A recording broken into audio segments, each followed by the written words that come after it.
Hey YouTubers, welcome to DidgieTalks. We all have a good review, right? But if like me you want to know what it's like to actually live with something, then my Living With series has got you covered.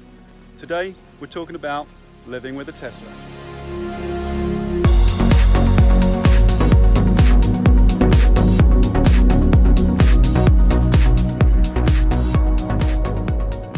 Hey there, welcome to DidgieTalks and episode number 4 in my series of Living with a Tesla. In this episode, I'm going to cover infrastructure, also known as the stuff you need at home and on the road. It's going to be a really short episode because, frankly, there isn't much you need other than the ability to be able to charge your car. It's like owning any other car, so the thing that really is important to people is just how you juice it up. So let's start with what you need at home. When you buy an electric car these days, it will come with a 3-pin plug and cable to plug into your car. So as long as wherever you're going to park the car and wish to charge the car, you have access to one of those 3-pin plugs, the standard home plug, then you have the basic ability to charge that car.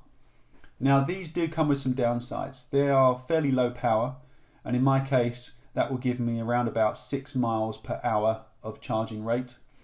So my car will charge up to about 300 miles. So if it's really low and I want to get it to really high, you're talking about between 40 and 50 hours of charging, which is obviously not ideal for anybody.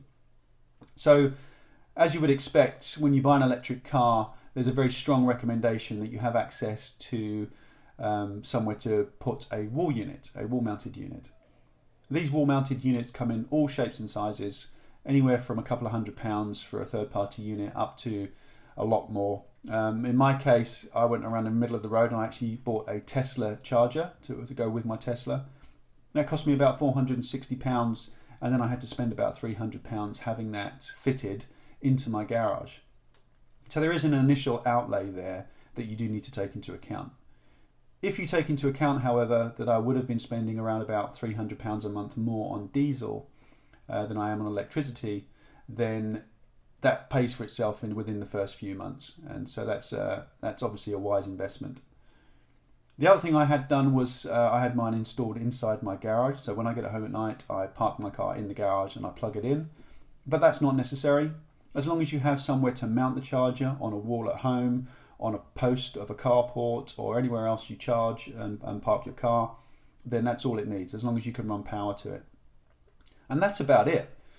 You know, with a 3-pin plug adapter for trickle or slow charging, and then a wall unit for faster charging, then you're pretty much set up. You've got what you need. I get about 22 miles per hour of charge out of my wall unit, and that really covers me for anything I need. When I talk to people about what it means to own and charge an electric vehicle, I often refer to it very much like a mobile phone. So with a mobile phone, we all have them. We all expect them to get through the day unless we're really heavy users. And if we are a really heavy user, then we'll want access to some charging infrastructure out on the road. And I'll come to that in just a minute.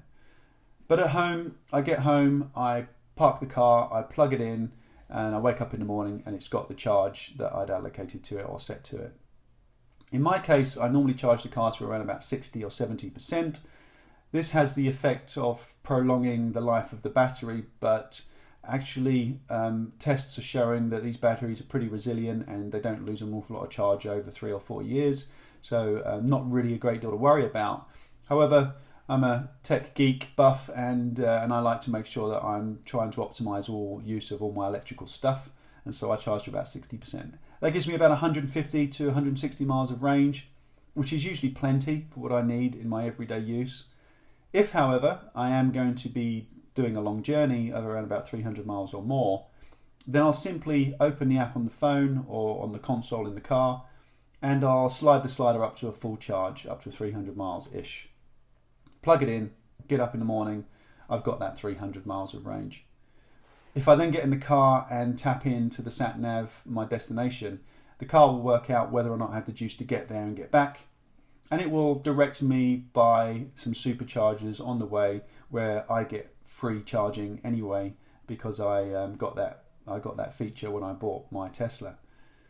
If you don't have a Tesla and you're not going to superchargers and you don't have the free charging capability, then there are charging stations and third-party providers all up and down the country.